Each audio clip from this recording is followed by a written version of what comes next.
And I'm Apryl Williams. I am the moderator for today's panel. I'm really excited. We have a bunch of great folks doing a lot of great work. It's going to be awesome, so thank you for joining us. This is Figures of Speech in A5, so if you want to follow on the back channel or tweet questions, you can use the hashtag TTW19 along with hashtag A5. And I will briefly introduce our panelists and then let them do as many in-depth introductions as they would like. So first we will have Hazelle Lerum and Runa Archer presenting Hens, Eggs, and Girlcock, the Slang and Surrealism of Online Transgender Discourse Communities. Then we'll have Juliana Castro presenting Multilingual Robots, Bad at Diversity, Good at Humor. Then we'll have Juniper presenting Queering Literature, Both and the Creation of a Human Medium. And finally, Felix presenting Race and Reaction GIFs. Thank you very much.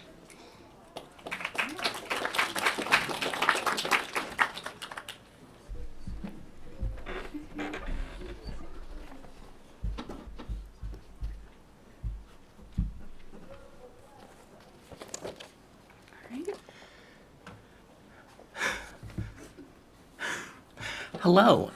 As introduced, my name is Runa Archer, and this is my co-author, Hazelle Lerum.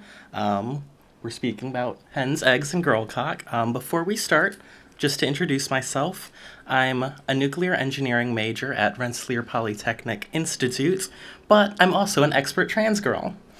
And I'm Hazelle Lerum. I'm also from RPI, pursuing a BS in Science, Technology, and Society, and I'm also cis. Tragically.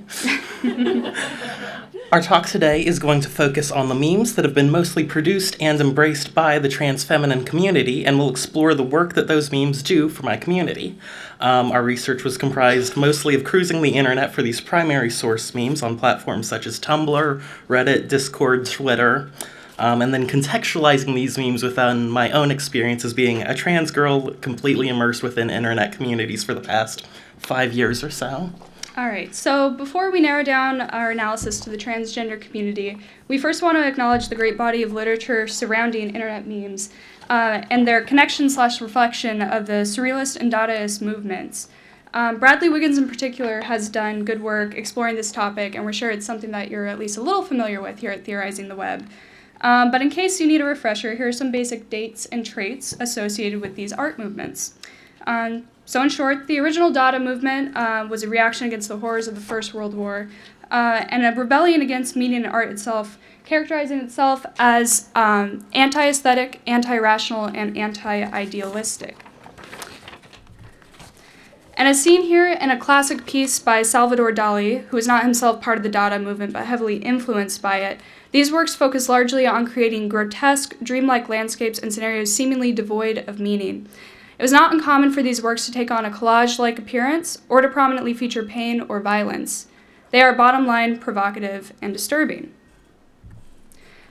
So perhaps it comes as no surprise. Well, you want to? So perhaps it comes as no surprise that in today's horrifying political climates, the internet has come to repeat aspects of this movement. As you can see, this image on the left, whose shining face is currently the banner of r/surreal memes on Reddit, somewhat echoes the same bald, beleaguered face on the right that Dali painted 8 decades ago, but it has now been co-opted to serve a specific transgender and more specifically non-binary audience. So what characterizes transgender memes, aside from being created by or loved by transgender people? Today we're going to explore a few specific thematic threads that are particularly useful and unique to the trans community.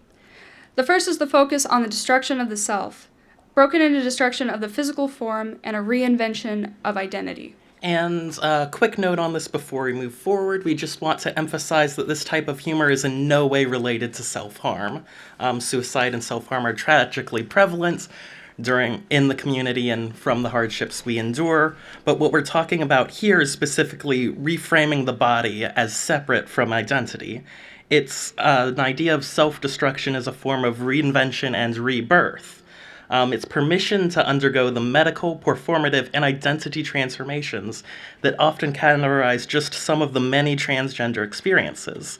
This meme may manifest itself as somewhat disturbing, irreverent, and often violent in the memes and Tumblr, Reddit, and beyond, but its net influence is an entirely positive one. And so, take a look at this popular one called Mickey's Dick Smasher. Mickey's Dick Smasher was first posted in 2013 by Tumblr user Splendidland, and we gave it 3 whole slides because we love it so much. While appealing to both cis and trans audiences, this meme resonates particularly with trans women due to its appeal to surrealism and the destruction of the male-coded body. Note in particular the inclusive language of guy or girl stands here and gets their dick mashed. Pictured here are other memes and Tumblr posts which also appeal to this destruction of identity in a humorous context. This last one here is a good segue into our next observation, as yet another surreal manifestation of humor among transgender women is the slang and vernacular unique to the community, which we refer to here as the language of validation. We define this as any language that affirms gender identity and normalizes trans bodies and experiences. For example, someone who has not quite realized that she is a woman is considered an egg. Why? Because eggs turn into chicks. Once they come out, of course. Of additional interest, we've seen egg adopted by the trans, masc, and non-binary parts of the community, although it seems to have lost some of its original context. Another example of language of validation is doing as we have done here today, which is referred to trans women as just women. This language of validation can also be body-specific. The male-coded slang term cock becomes a hen instead as a means of feminizing parts of the body that may not be considered traditionally female. The language of validation can also be used to soften and normalize the highly medicalized hormone therapies and surgical operations some women choose to undergo. Estradiol and other forms of estrogen used in HRT become shortened to just E, or the more playful titty skittles, abbreviated tittles, and feminems. Hormone replacement therapy can also become assisted puberty or second puberty, depending on when a trans person begins their medical transition. Sex reassignment surgery becomes gender-affirming or gender-confirming surgery, eliminating the idea of previously being another sex. In the same line of thinking, terms like MTF, male to female, and FTM, female to male, have fallen largely out of favor. In their place are the terms AMAB, AMAB, and AFAB, AFAB, assigned male and female at birth, which reinforce the idea that for many trans people, they aren't born a different sex, but are instead just misclassified. And as an added bonus, this language becomes more inclusive to the intersex community as well. All right. So now we're going to flip the language of validation on its head for a second and use this time with an audience to speak on the topic of language used to inflict violence upon trans women. Both in our research and in my several years of experience in trans communities across multiple platforms, I have rarely, if ever, encountered slurs in the memes shared by trans women. Aside from the occasional and highly controversial trap joke, this language is almost entirely absent from their memes and humor, especially in the larger communities.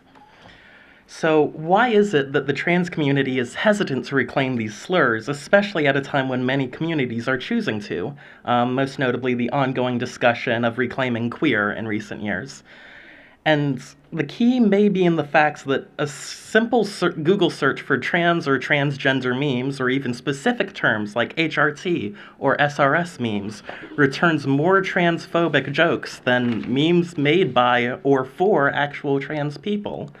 It's the same reason why searching terms like the T-slur, a word I dare not say for the foul taste it leaves in my mouth, or she-male on Google will return porn on the front page.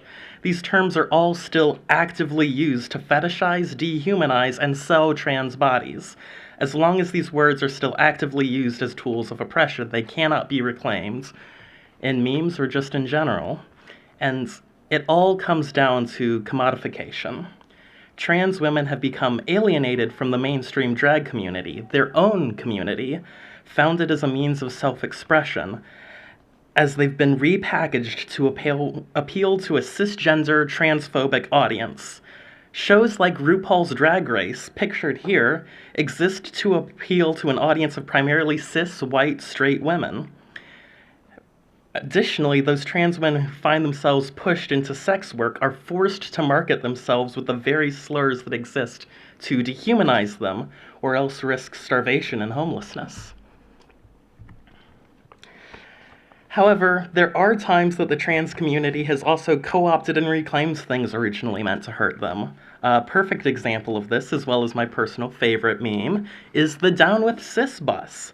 On April 4th, 2015, Tumblr user Forever Honest posted this, a falsified account of an assault they and a friend experienced at the hands of an entire bus of trans people wearing Down with Cis t-shirts.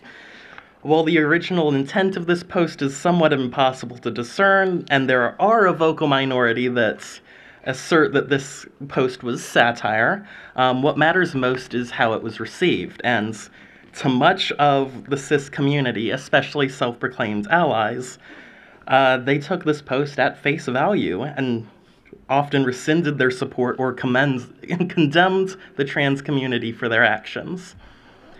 Now, the trans response to this was to mercilessly mock both the original poster and the transphobes who believed it, with Down with Cis becoming something of a rallying cry and an ongoing meme for years after the original post. This image here was actually posted 2 weeks ago on the 3-year anniversary of the original post. Just, it comes back every year and I adore it.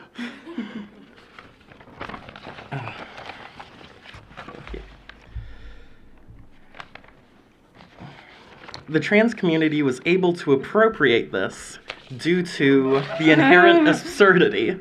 The idea of an entire bus filled with trans people roving the city looking for cisgendered people just to attack, which sounds like something out of an Alex Jones rant, is just too bizarre to be dehumanizing. In a sense, the surrealism was already present in the original context, and the trans community only had to point it out.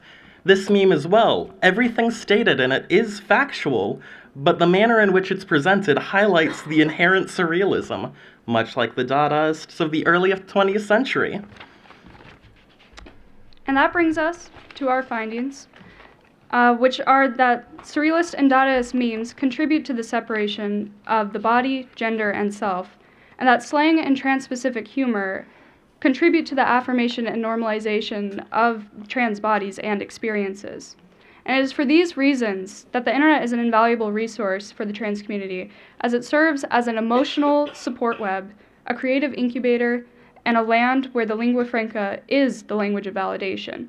This is a place where the surreal and the disembodied serve to protect trans bodies and provide a space outside of less inclusive LGBT organizations so that these women can thrive. Thank you.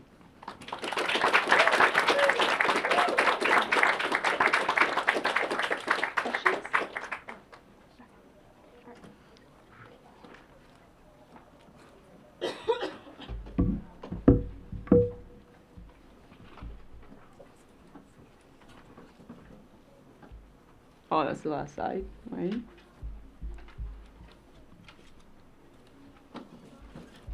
You need help? Oh, there we go. Yeah, if you just put it in slide mode.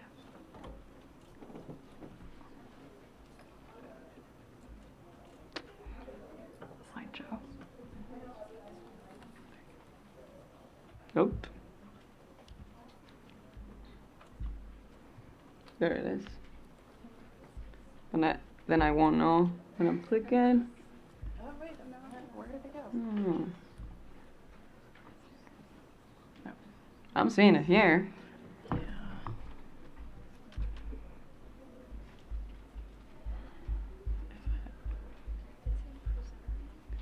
There it is. Okay, and then you'll Like, have to click slide. What? You have to click slide. Where did it go? Here? Yeah, and then over, down, that one. Yep. There we go. Hi. Okay. Oh, this is gonna go without me. How can I stop this? Okay. This is gonna be funny. This is gonna be funny just because it's gonna go. I'm gonna be talking about something entirely different. Well, hi.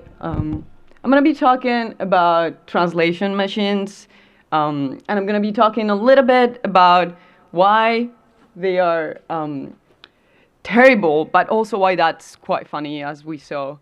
The first thing I need to kind of disclose is my background, because I do think that informs highly what I care about and what I do.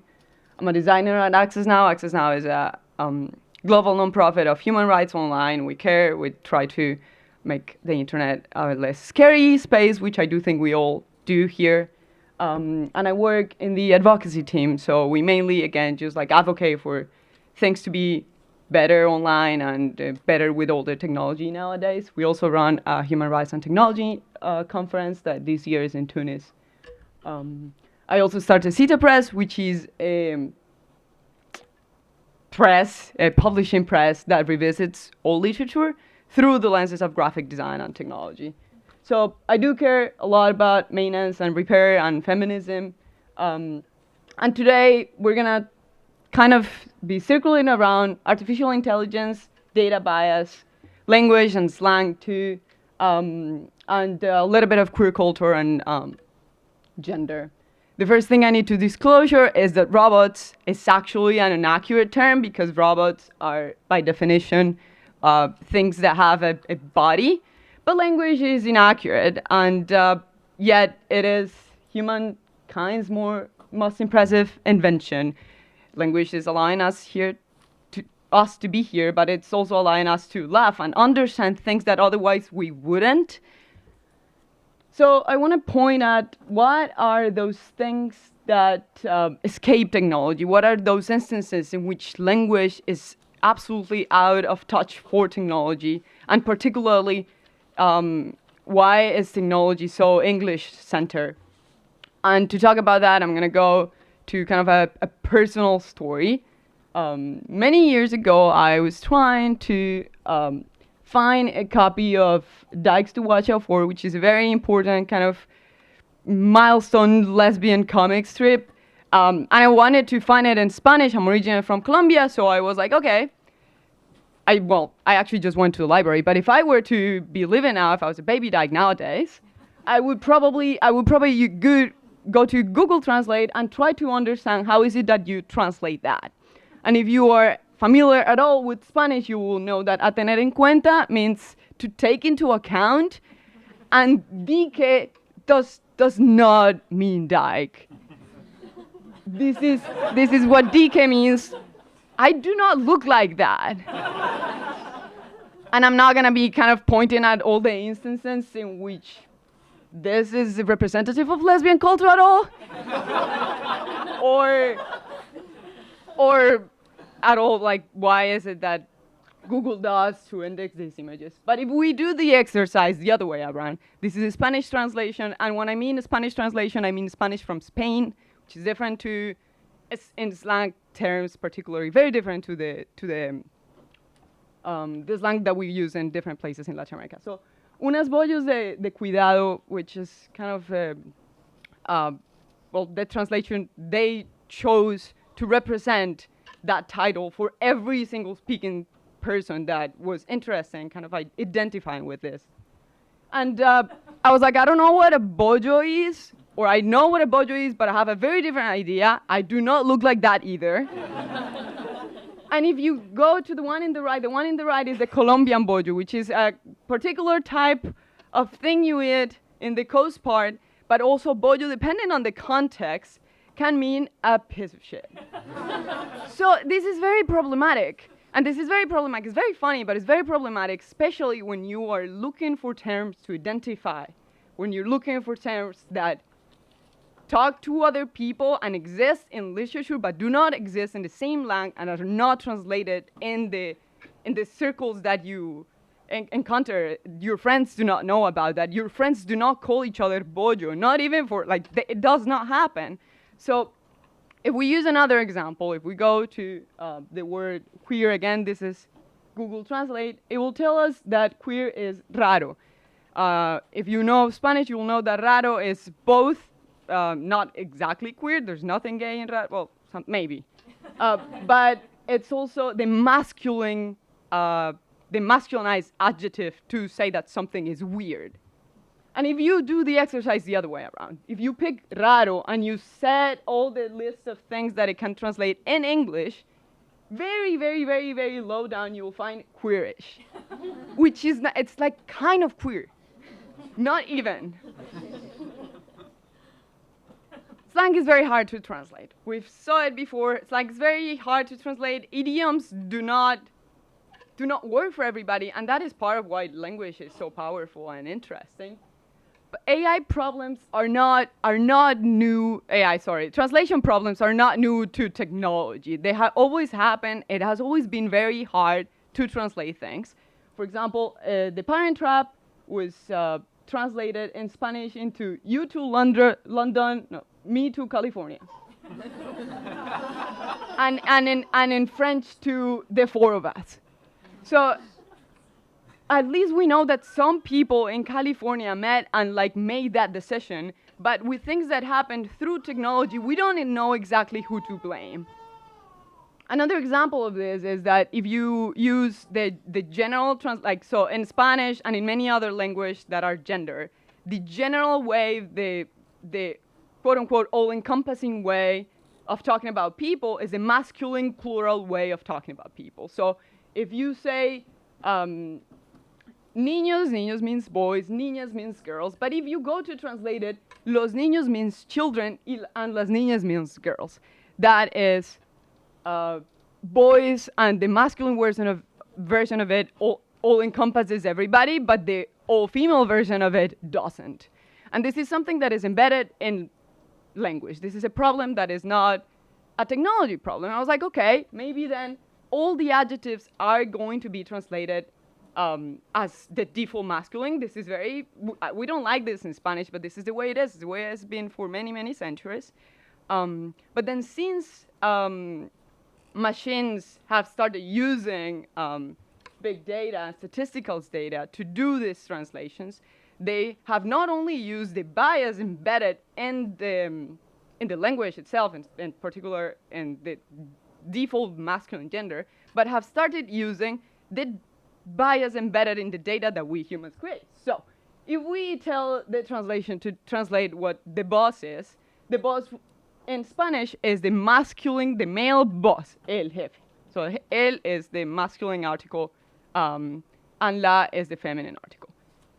And I was like, okay, maybe this makes sense because it's the default. But if you give it another input, if you tell me what the secretary is, the secretary happens to be female because it's processing the data, and the data is telling you that it's most likely to be female because all the literature that is fed, it's more likely to be female. And this is the conclusion. Thank you. AI is sexist. And AI is sexist because data is sexist. The data it processes is sexist. And the data it processes is sexist because humans are sexist. And that is very sad. And we don't want that to be. We want AI to be good and trustworthy and cordial and generous, and that is why we give them female voices. We give them female voices. Also, I use this and that icon, and then I was for hours just being able to see like a dancing thing. I was like, that doesn't look like voice, but I'm just gonna keep it. Anyway, so we give it female voices, and we give it female voices again because it's been proven that these voices enhance the experience of the user and trusting more that AI is not gonna attack us and take the world. AI is capitalizing on traditionally feminine qualities, being trustworthy, being good, being a good assistant, being a good secretary. However, it's not mainly created by women. AI is massively, in a huge percentage, as many things in technology, created by men. And if anybody has new sources of this, I'm like behind the research that is gonna prove me wrong on how many women are actually working and making the decisions of these female voices being embedded and helping us, quote unquote. There's currently no cure for bias in artificial intelligence, just that as there is no cure for bias in human intelligence. But algorithms are deterministic, and one of the difference in like concept-wise what artificial intelligence does different from algorithms is that algorithms are pre-programmed, and artificial intelligence and machine learning and deep learning is able to learn from itself, just like language. So we can make it better. We just need to work towards it. We just need to like get better data sets. And this is something working in human rights. Working in human rights, I all the time encounter very tired people, and because we're all working towards making something that is already very scary less bad. And I'm trying to remind everybody that less bad is better. And I feel like if we think of it, it's like we're all working, we're making things better a little bit, just a little bit. They're very scary, but we're doing good. Thank you.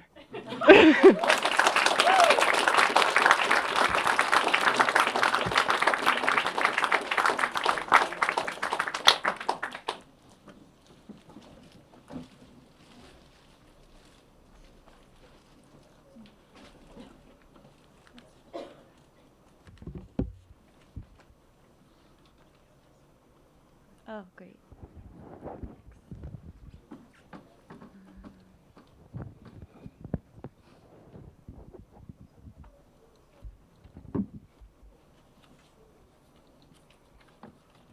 Sorry.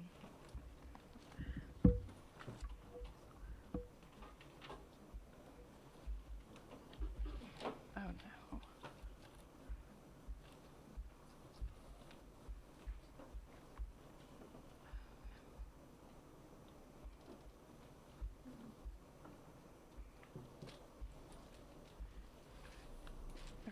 There you go.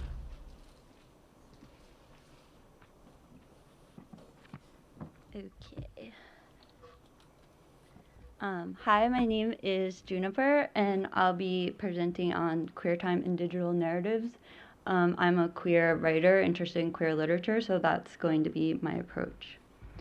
I'll be talking about how queer writers are bending literary narratives to reflect their experiences, particularly their relationships with time, so queer time, and how the digitalization of reading and literature opens up new possibilities for expressing queer time. So queer, in the context of this presentation, is logic arguments about both and, about multiplicities, rather than either or binaries. And it's focused on sexuality and gender, but in solidarity with all marginalized people.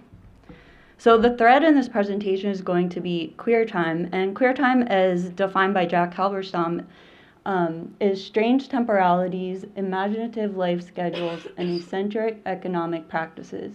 Queer time is in opposition to heteronormative, capitalist, and colonial time. So heteronormative time is reproductive time, is the youth-adult binary, that youth and adult are distinct, that youth is innocence and adult is sexuality.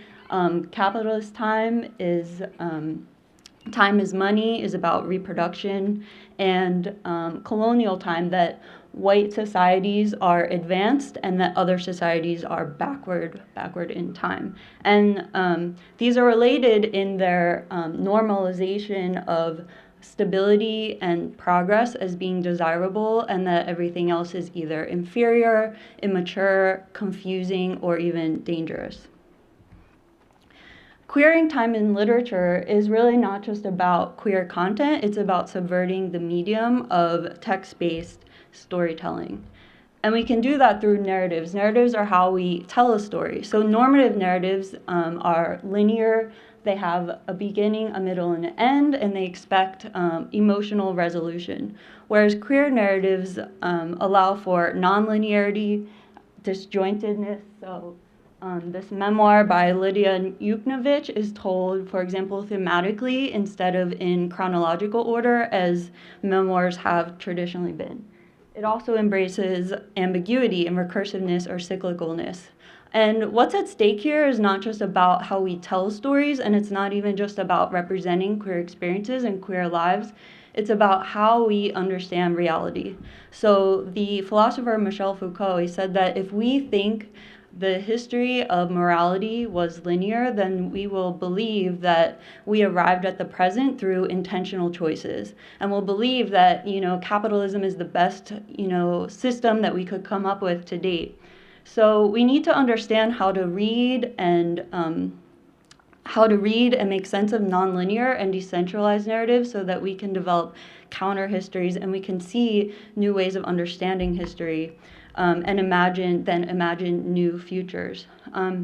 Also, in rejecting this idea that there's a static origin, an essence, whether it's your personal identity or societal identity, we end up, when we explode this idea of identity, we end up in a space of ambiguity and tension. But queer doesn't see that ambiguity as destructive, that identity, that explosion of identity as destructive. Rather, it's a space for potentiality. It's a space for endless becoming, for renewal, which is living. So in summary, what's at stake is alternative ways of storytelling, of representation of queer lives, and of our understanding of reality. So examples of queer time in literature, I already mentioned the chronology of water. Another example is this really cool art book this is at the Queer Archive work, and you can see that it's all these pages make up the book, and it can be read in different orders by different people and by the same person, and you can end up with a different story each time. So it's obviously very interested in the non-linear, and it describes itself, as you can see, how I'm kind of all over the place. Intentionally radical, messy, and future-looking, with an emphasis on network culture, failure, and refutation. So what happens when we take literature out of the confines of paper and this material space and create literature in digital space? So the first example I'll talk about is Twine. Twine is a free platform for writers and creators that you don't need programming skills, and it's hyperlinked, makes hyperlinked stories. So here's an example of screenshot of Porpentine Charity Heartscapes with Those We Love Alive, and these can be considered both stories and games. I'm going to focus on it as a story. And so the pink texts are the hyperlinks, and you read the story by clicking on the hyperlinks, and that takes you through the narrative. And so the writer can create a branching narrative, so you can have multiple different endings. You can have one ending with different ways to get to it, so that's non-linearity. You could have no ending, and it's more cyclical experience. So some people have compared this to Choose Your Own Adventure, but I would say it's different in what's its intention. And the intention here is to challenge this idea of a challenge this idea of a linear narrative, that idea of stability and progress that supports heteronormativity, that supports capitalist and colonial time. And so it's not surprising that queer writers, especially trans writers, have really nurtured Twine and Twine's development. So in this example, we can see that I returned to this part of the story twice. These are two screenshots of the same part of the story. And in the first instance, the batch had a pale chartreuse color. And in the second instance, it had a rich white color. And it's not to say that one is the true color of the batch and the other one is the untrue, or one replaced the other. This digital space allows for both truths to exist simultaneously. Thanks. So Twine already exists. Now I'll talk about a more speculative idea, which I call party books.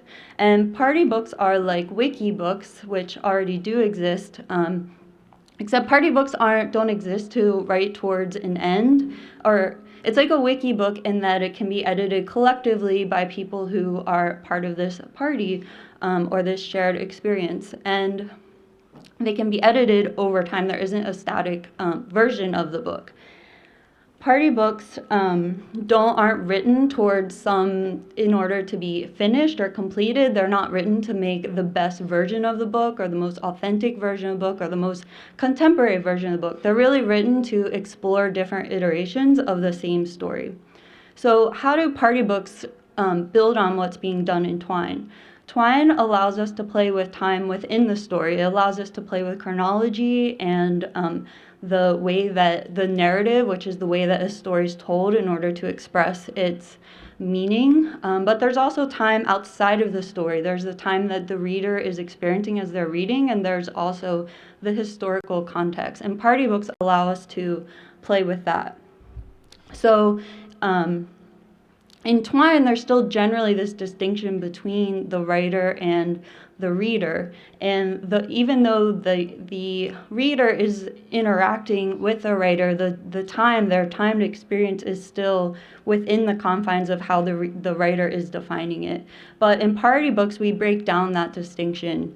It's just like in a party where there isn't a creator of the party. The party is comprised of everyone that's in that space. So it's the person sitting on the couch and it's the person dancing in the corner. And party books are the same. There's this shared phenomenon. And in that way, we break down this distinction between the reader and the writer, and we give the reader more agency over their experience of time. It also challenges this notion of the historical time, the historical context. So the most literal example is, say I write chapter 2 today, and it's about riding a bicycle, and 10 years from now, somebody else writes a version of chapter 2 that's riding an e-bike, and it's not a rewrite of chapter 2. The technology makes it so that we can flip through and see these different iterations, and they all exist as the present version of the story. And it challenges the notion that there's a singular past, present, and future. Both of these presents can exist simultaneously. I'm going very faster than I planned. Good grammar. So finally, I want to end with Instagram. And obviously, Instagram isn't literature, and it's really not weighed towards text, but I want to talk about it too because it's so integral to how we narrativize our lives, and we do it in such a mundane way that we just come to naturalize how we experience and express time in that space. And so I thought about, is Instagram reinforcing this normative time? And I argue that it is, and that can be really seen with the example of Latergram, that if you're posting something outside of the acceptable period, that is when something happened, if you're posting outside of this linear progression, then you have to acknowledge it, explain it, and tag it with Latergram. And so I want to challenge you as the audience to think about, do you find meaning in just the order in which your photos appear in your phone, or do you find meaning in other ways? And what is an expression of a human narrative? Is it in chronological order, or is it different? And so I spoke really fast, so I can talk a little bit more about Instagram. I think Instagram has a lot of potential to create counter expressions of time and queer expressions of time, especially with with stories, which is really about expressing our narratives and allowing us to express our personal narratives. So with stories, we can really, I have extra time. So with stories, we can really burst and also, we can burst and compress time. So when I say burst time, so imagine you have a story and you have a video, a photo, and then a video, and it creates this sense of this like moving image. But when you have that photo sandwiched in between, it expands the time that photo exists, that moment exists. In contrast, when you put text on a video and you have to pause, you've paused the video in order to see it, that compresses time. So in conclusion, just to put it out there, think about how you're expressing time in Instagram, and can you challenge these normative ideas of time by posting and playing with your feed outside of the chronological order. So thank you. I acknowledge.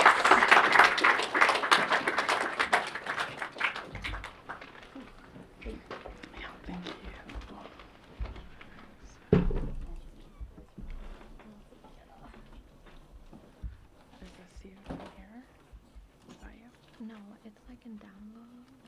I just download it.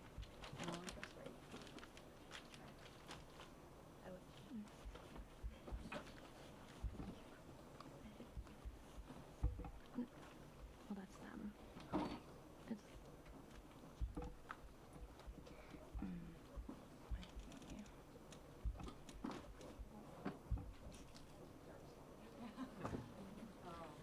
All right, hi. So my research has been about reaction GIFs, and I was sort of reading some Heidegger and like some Deleuze, like trying to read them together when it got really crazy. So I'm just gonna like read parts of my paper and like also play some GIFs in the background. You can like feel free to pay attention to either, like both of them are interesting. So in this paper, I will explore animated GIFs through the lens of gesture and performance, specifically looking at reaction GIFs. In this, I'm aided by the disciplines of performance studies and cinema studies, but also draw from a variety of individual theorists and philosophers' languages, like including Gilles Deleuze, Hito Steyr, and Martin Heidegger.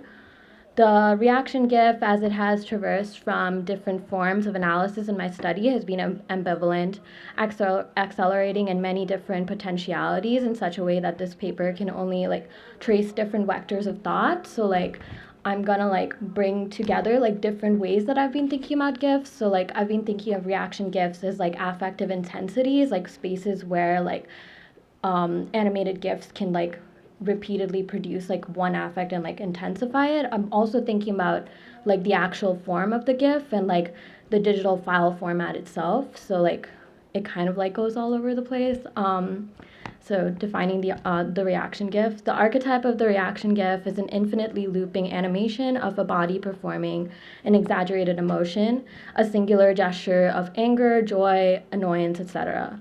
Between these two qualities of exaggerated gesture and the infinite repetition and exponential intensification of affect takes place in the site of the GIF, such that the performing or like reacting body becomes so fused with its affectively charged gesture so as to be less a representational image of said affect, but more a gesturing puppet of that affect itself. I think like that sentence was really long, but like what I was trying to say was rather than the performing body producing an affect through its gesture, like through that repetition, the gesture itself becomes something that's that's producing that body. Like, yeah, they're co-creative is like what I was trying to say. Pasi Vallejo, I think, has written elsewhere in language reminiscent of like sort of puppets and marionettes that about this phenomenon where he talks about it as like affect, gesture, and reacting body converge and melt into vectors of movement that automatically generate and regenerate themselves. Thus, reaction GIFs become the site of affective intensity, where a performing body becomes fused with the affect it is producing and becomes a product of that affect in itself. And something that was like really important to me, like when I was looking at reaction GIFs, was that a lot of them did depict people of color. So like I think like this space is like made really messy by race, and like I'm not sure that I'm like super ready to like talk about it, but like mostly like in from 2011 to 2018, the most downloaded reaction GIFs on the internet, according to Giphy, have depicted people of color. So like that's how like race comes into this. And I'm particularly looking at GIF libraries and in the way like and the ways in which bodies performing reaction GIFs are like made available for use like on the internet, like, and you can just like take them and attach them to whatever situation, and like how performances and gestures, particularly racialized performances, are made available in this way. Okay. Most reaction GIFs largely fall under what new media theorist Daniel Rook has characterized as frame capture GIFs. And these are like the kinds of GIFs that have been like frame grabbed from pop culture videos, YouTube, and like TV shows. Like this is Drew Scanlon. He was like on a video game it was either a video game analysis like TV show or it was a YouTube video, and something that like really characterizes these GIFs are the ways in which they're cropped like kind of awkwardly and like like both in the ways that like the actual image is cut out of the original video, but also in the ways in which that the like which where they start and where they end, I think. The reaction GIF being a frame capture, yeah, is like cropped tightly around the body performing the gesture of focus, and the awkwardness of the cut is also discerned upon the looping of the GIF, where the transition from the end of the GIF to the beginning is like weird, so like the loop isn't smooth, so there's always like upon the restart it's always like something that's sudden, so like the sudden restart allows like this accumulation of like urgency on GIFs. Like I'm not sure that this comes through like really well in this particular GIF, but like in the next one, this is Antoine Dodson. He's one of those people, like it's like the ways in which his body is sort of like tilted and his like head is tilted in this way, and then like when it restarts there's like this suddenness, and I think like the accumulation of suddenness is really important to like the study of GIFs in general, and like the sort of like urgency that comes about with them. So like actually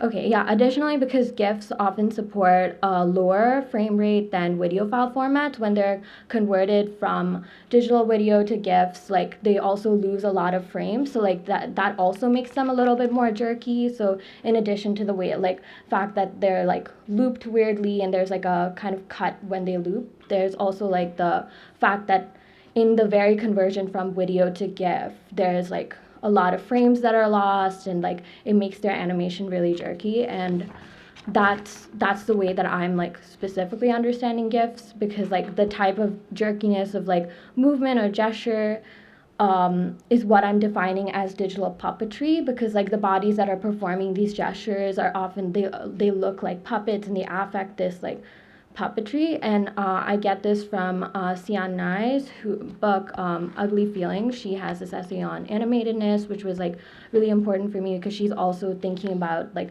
how animatedness can be racialized, because she's thinking with Munoz and she's thinking of racialized subjects often being depicted in media and like and everything else is like overly emotional and in excess of the norm. So there's that aspect of the affective intensity of the reaction GIF that comes into being, like that really comes to the forefront, but there's also like the very jerkiness and like the puppetry of the way the GIFs are depicted, that the ways in which the GIFs are depicted, that is like important to like the work that I'm doing. That it is like this object, which is, and like the fact that it is this object that's made infinitely available via GIF keyboards and GIF libraries to share in an internet situation is like really concerning to me. By this, the raised bodies of reaction GIFs become affective prostheses, puppet bodies animated by an affectively charged gesture, always ready to at hand to spill a particular emotion in any situation. And the structure supporting GIFs like Giphy and like other GIF libraries is only growing, so that now GIFs may be shared on mobile and desktop apps as well as on websites. And GIFs are also now available as stickers, so you can like overlay them on other images and like on different platforms. And this is what Heidegger wrote about as the standing reserve. So for Heidegger, the standing reserve is like what, like when things are fragmented into like things which are like subjects and objects are fragmented into a set of potentialities which are always ready to be, I think like it's the readiness. They're always ready to be stored and transmitted in different situations. And Wendy Chun actually, like thinking about race and standing reserves, talked about race itself becoming something that has been fragmented into a set of performances, bodily performances and affects, which can be like taken up and shared in different situations. And she writes, race understood as something that is repeatedly performed is a mode of revealing that renders everyone into a set of traits that are stored and transmitted. So when like for me, when I was thinking about these things, I was like, of course, the GIF library is like exactly what she's talking about. The GIF library is the kind of space where, is the kind of space where bodily performances and racialized bodily performances can be like set up on the internet so that you can like they're available in any situation. You can search for them by keyword. You can be like happiness, and you can find like a specifically racialized performance of like joy and like use it in whatever situation. And yeah, I think like that's sort of like the work that I've been doing so far, and I've been trying to find like spaces in which like I think this is like incredibly violent, so like spaces in which that this can be healing. Because when Sian was talking about this, she was talking about like the animation and like animatedness as an affect becoming ambivalent, and like the ways in which like maybe like over animatedness like can transform like it can transform race bodies as excess into something that's like scary, or scary rather than something that's that's affecting them. I think I'm like not framing this right, but yeah, she posits animatedness as a state that has radical potential to produce unanticipated social meanings and effects. She's pointing to the moments where the jerky appearances of bodies animated as such, which may be an uncanny appearance, might deturn or co-opt animatedness's traditional existence as completely controlled bodies moving as though by a string. Here, the effect of animatedness is so in excess as to be uncanny, such that what is produced is out of control puppets, once docile and controllable bodies that have gone rogue. So I'm looking for those spaces right now, but that's what I have.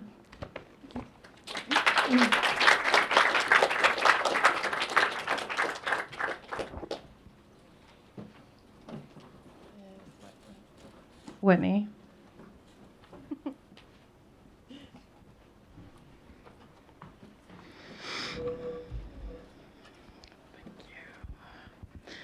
All right. Thank you all again for, let me not trip and die up here in the tangled mess. Thank you all again for your presentations. And we have about 20-ish, 25 minutes now for questions and commentary and dialogue. So I'm going to start selfishly with my own question, and then I will sort of open it up to everyone else. And also, I'm checking the live stream and the Twitter. So if you have questions, tweet me, and I can ask for you.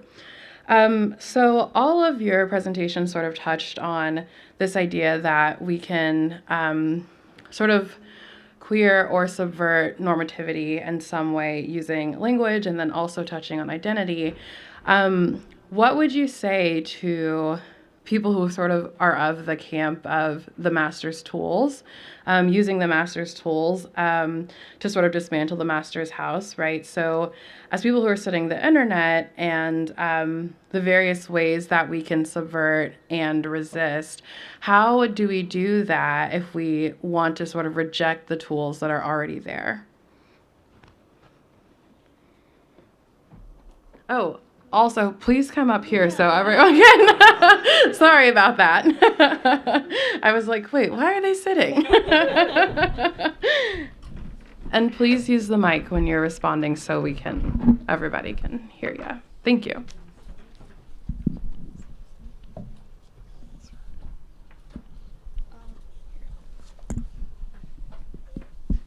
All right, so a lot like what we were already talking about is that one of the ways that we can subvert the sort of perceived necessity of relying on the, quote, master's tools is to create communities that really are for and by minorities, so that they can actually cultivate and incubate their own tools, terms, whatever it is, techniques, all of these sorts of things that can be enabled by these sort of niche communities on the internet, where they're allowed to proceed safely with experimentation and not have to fall back on the language or anything else that has been created by those who are out to oppress them.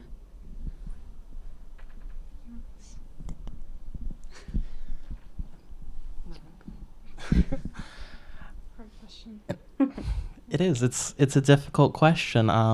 But I think part of the key is just make your own terms. Go out there, invent titty skittles, invent feminums.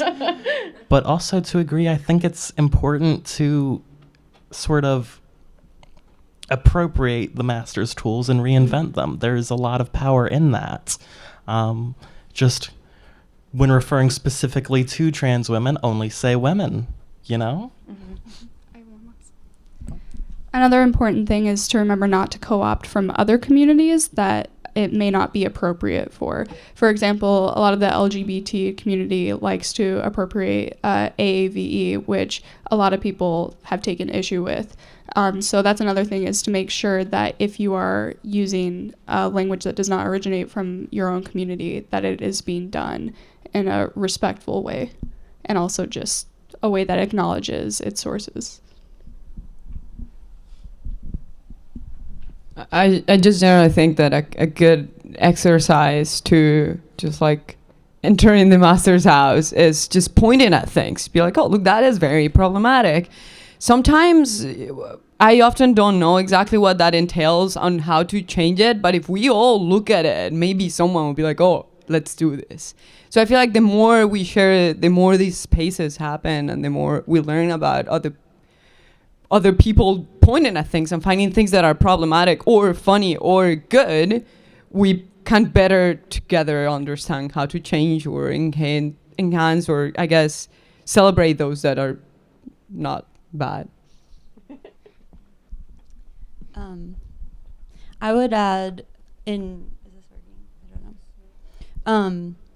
In addition to communities, also I think outside of your community, if you feel comfortable, or if you do have the privilege to do this, especially in Instagram, to be challenging these norms. And I think stories is just is so interesting the way that it exists now. And I think because it's really coming into being, it may be changing soon. But I think right now, the way that you don't know what to expect when you go into it. It's kind of this, the only way you can filter is by person, but I feel like it's still it can be very voyeuristic, because you go in with a certain expectation, and but all you see is like this photo of someone, and who knows what's going to be in there. And so there's a lot of space to play with that in a public way. And because it has these established networks, again, if you feel comfortable, if you're using this established network to challenge what people expect, that can be a cool way to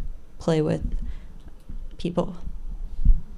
I think like my answer is like not really my answer. I'm like kind of quoting from Runa from your presentation. It was like really great. You were talking about like there was like your favorite meme, and you were talking about like how this particular account of how people, it was, I don't want to like reiterate the entire meme, but it was like someone's account of how they were like assaulted by an entire bus of like trans people or something, and like then the trans community took it up in like a different way and like made it like bizarre, and like you said, it was too bizarre to be dehumanizing, and the trans community just had to point it out, like it was already too bizarre. Like so like in terms of like the master's tools, like it's like the situation is already like or like sort of going back to like Juliana, I'm like quoting everyone, but Juliana and pointing. I think like when you point at something, or when you're oriented towards something, you're able to like even if it's like just objectively dehumanizing and like bad, when we like orient ourselves towards it, maybe we can make it look bizarre and funny, and we can like laugh at it. And I think like that's a mode in which we can take up the master's tools. Yeah. Thank you. Other questions from the audience, either here in the room or watching on the live stream?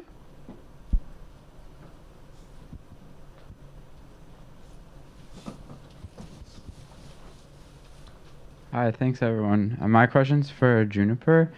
I was just thinking about how the way we understand time is very structured by the tools that we use to represent it.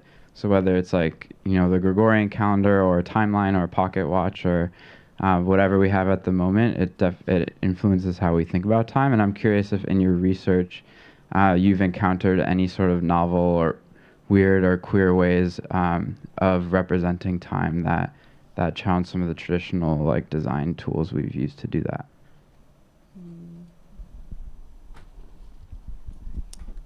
Good question.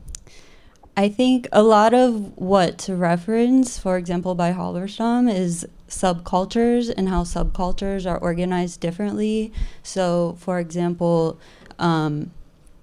people that stay out late dancing are kind of living according to a different structure of time than people who follow this norm of early to bed, early to rise. So it's really, how people are organizing their lives that can challenge that outside of just like the clock, if that helps. Other questions?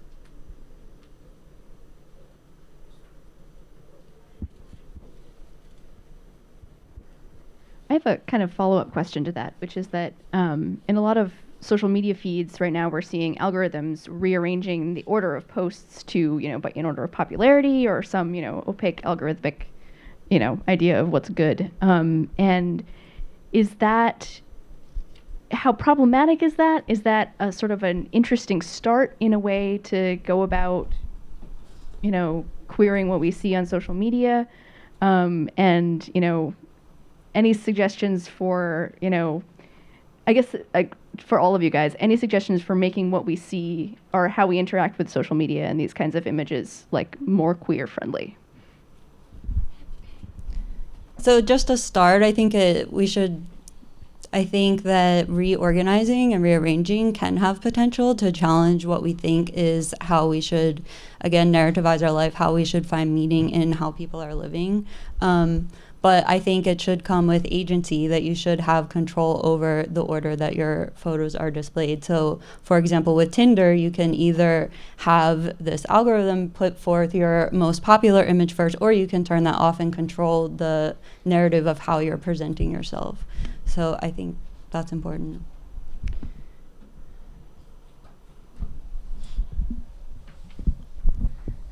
I think another angle for making these things more queer friendly is to eschew commoditization in any form. So in the example that you were just giving, usually the ranking of popular posts is kind of a way to snag people and make them spend more of their time on social media. And kind of like what we were talking about with the commoditization of trans bodies, I mean, in almost any situation, it's not something that is going to benefit the queer community. So I think what it really comes down to is that.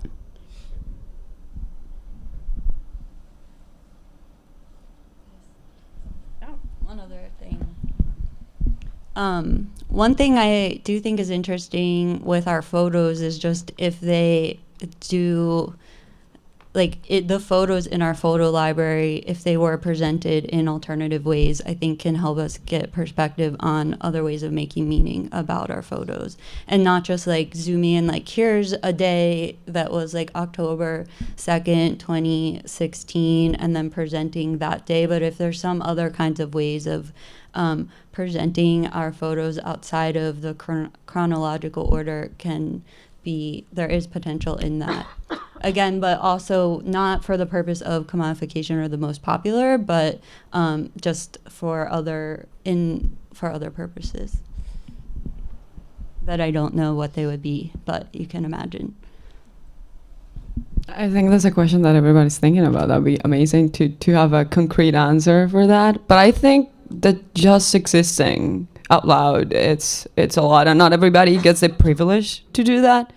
So I feel like those that can exist out loud and exist in any form, whether it is on Instagram or not, should do so. And like, I think I like the narratives that highlight joy, and as opposed to any other narrative that is not controlled by queer people.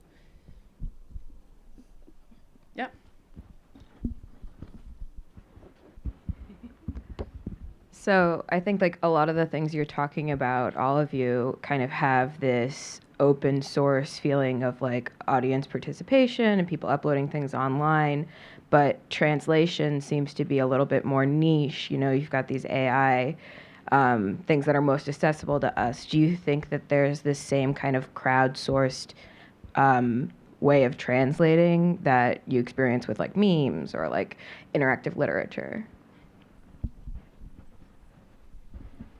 I do think there's like translating language, which is like a problem that we've tried to do for many, many, many years, and it's very complicated. And the other thing is just translating meaning to things through internet culture.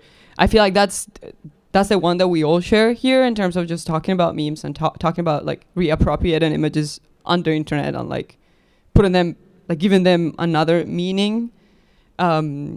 I don't know if I do feel like it's translation in particular, like language translation probably falls into a different category and just like it's not necessarily connected to social media, but it is, and it is especially if you don't speak English and you need to understand what I don't know, famous people tweet, and you don't, like, famous people mainly tweet in English.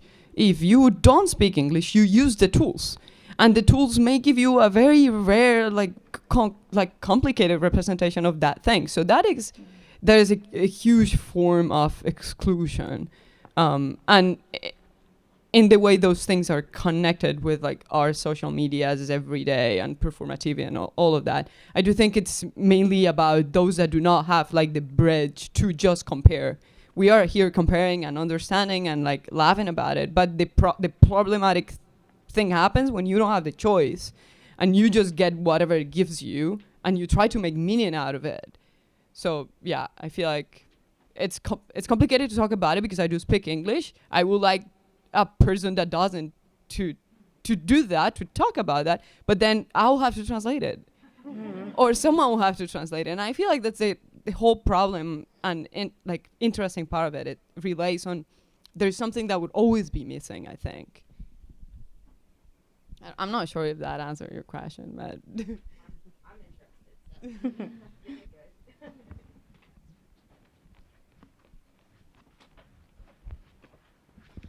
Thank you, Whitney. Thanks for running. This is not like a fully formed thought yet, but a lot of you touched on coping with trauma and marginalization through humor. And I mean, humor is a coping mechanism as old as time, but I'm curious about how you think we can toe the line online between, you know, turning trauma into humor, you know, and dealing with it through that. But then I feel like the flip side of that is making light of things like that. And what comes to mind is like depression Twitter and, you know, joking about mental health online. So yeah, just how we reconcile coping through humor and simplifying and making light of very serious issues.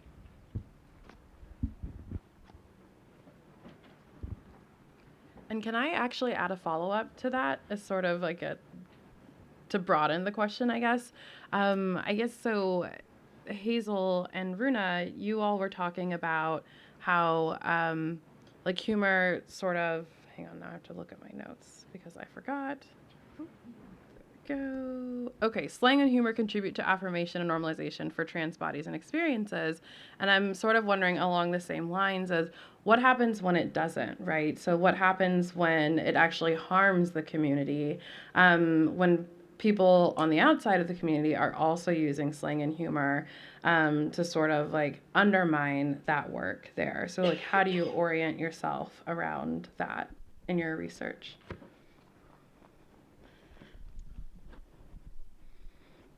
So it is a very fine line, especially going back to when we were presenting earlier between the language of validation and the destruction of the body versus self-harm. It is a very fine line that isn't immediately apparent from an observer outside the community. It's also very similar to depression memes on Twitter, where there is, of course, gallows humor and coping through humor, but then there's also making excuses for yourself through humor and justifying your bad actions through this ha-ha funny moment. And speaking into sort of appropriating these jokes, I think what, especially in the case of the trans community, when you get people sort of trying to appropriate this humor, there was actually a lot of that in the very early days of the Down with Cis bus, and it came off as very radical and very, very violent Sorry, I'm trying to formulate this in my head as I'm talking. Is there anyone else with thoughts on the matter while I'm thinking? Well, as far as I know, and Runa can correct me if I'm wrong, there hasn't really been as much of an issue with cis people appropriating trans slang. However, there is the issue of allies who may get a little too comfortable with using this language. And there always has to be a negotiation of boundaries, especially since, you know, as a marginalized community, I would say you're just not there yet to mainstream that kind of language. Would you agree? Yeah. I think we have time for one more question. I saw a hand. You had two? Yeah, we can take two. Okay. Yeah. I'm sorry. It does seem to me like there's a tension in two directions. One being the ways in which specialized language, like slang, is a way that we constitute community. And then there's a tension in the other direction, which is a supposed value of universal access, which I think speaks to the translation aspect of it. And I think that we're often reticent to acknowledge the extent to which our usages, while drawing a line to encircle those that we care about, are also exclusionary practices. It's almost by definition. They're about marking a border between a community and either a mainstream or something outside of a community.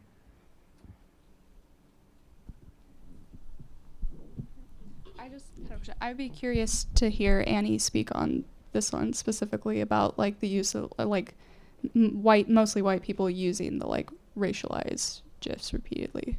GIFs. I think that is like something that's like there's like this whole thing about like digital blackface, which is like where like I started my research. I think like was like people using things like maybe they shouldn't be using and like not being sure what that means. And I don't know. I mean, like I don't think they're like going in two different. I mean, I can't speak to the translation, but I don't think it's like about like in my case especially, like saying like blackness is like this monolith of like this is a black gesture and this is what can be used by this person. It's less about that and like more about understanding how like this like whatever is being fragmented, like what is being broken down, and like the action of breaking down into different little like GIFs and like the way that they're shared. Like I think I'm more focused on the breaking down of things into like potentialities which can be shared and what they can become, and less interested in like the actual like moment of disintegration. Was there a previous whole that, you know, like which means that this person can use this and this person can't. I just want to add that while I like the idea of technology helping some people, I guess, have access or understand certain pieces of literature of art that weren't created in their language, I'm not necessarily advocating for technology to have all the data to be able to understand that. I just want to complicate the promise that it does, because right now it's promising that it does, and it doesn't. More than just saying, oh, it would be ideal if it were to, because I don't think it's entirely possible. And I do think that's, I guess, the problematic but also interesting part of it. All right, last question. So this one is specifically for Annie. You were looking for places where GIFs, racialized GIFs, can be used for, say, revolutionary or transformative potential. And so I was wondering what you would think of the ways in which something like Black Twitter uses GIFs, specific experiences or responses by white people to things that people of color do. And the reason why I bring the use of, say, GIFs of white people up is because if we think about racialization in the broad sense, white is a race. And so we could unfold that into a kind of racialized technology. So I was wondering what you would think about that. That's a hard question. I think, well, like before like the like thinking about like the usage of like white people in like GIFs, like before that, like your initial like question or like me looking for places in which like GIFs can be used for transformative potential. I think like it's not that I'm looking for ways in which GIFs can be used for transformative potential, but like looking at the side of the GIF itself as transformative. Like I was thinking of like towards the end I was talking about Sianai and like how she was talking about like how the very repetition and like the affective excess can become uncanny and can become like something that it was not meant to be. And like if I'm looking specifically at the side of the GIF, because like again, like I don't think my research has like gone to like the way like the people who are sharing the GIFs or the ways in which the GIFs are shared, but like looking at the side of the GIF itself and like how it can become uncanny. So like that would be, I think like that's something that's folded into the GIF itself. Like it's folded into the way the GIF is cut. So like if it's cut in a way that's like weird and like the loop isn't smooth, that like makes it easier for that GIF, like, you know, that allows for that suddenness to accumulate and like all those things which can make it more uncanny. So like the person who's making the GIF or like the person who's frame grabbing is like the person who's doing like the transformative work, or like that's how I've been thinking about it. Yeah. One more round of applause for our presenters. Thank you very much. Great job.